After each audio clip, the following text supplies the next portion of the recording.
Ja, we zijn hier in Katzand. Wij organiseren vanuit de brandweer hier vandaag vaardigheidstoetsen. Dat betekent, het woord zegt het eigenlijk al, dat wij de vaardigheden van brandweermensen toetsen vandaag. En dat doen we aan de hand van een scenario wat wij gemaakt hebben. En een scenario dat doet zoveel mogelijk de praktijk na, om te kunnen toetsen hoe brandweermensen dat doen.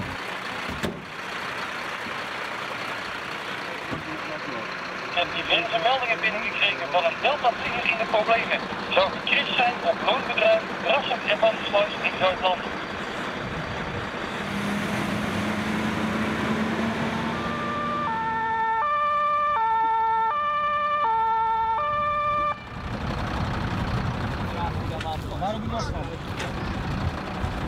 Even voor jou, we hebben wat rood uit de tank. Ja, ik ga wel even naar de andere kant. Kom hier een dag helpen en dan krijg je, die komt maar achteruit rijden met die trekker en die bots hier tegen die tissel. Leg hem hier even neer. 110, niet 111.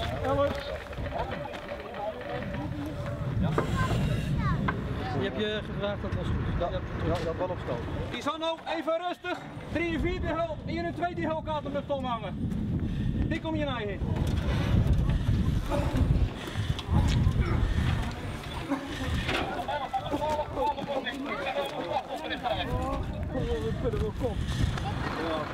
Dan moet je nog de vraag erin. Ja, het gaat niet zo goed. We gaan zuurstof voor je halen. Ja, jullie bewegen dat ding. Maar rustig, maar. Rustig, Fred.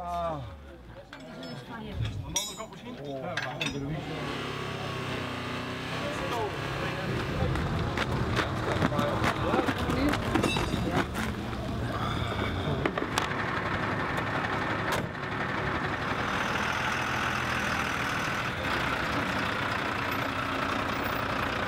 En aan het eind van de dag maken wij de rangschikking bekend. Want er wordt een beoordeling gemaakt en dat wordt vertaald met punten. En de beste die met de meeste punten, die heeft gewonnen. Nederweer. Nee.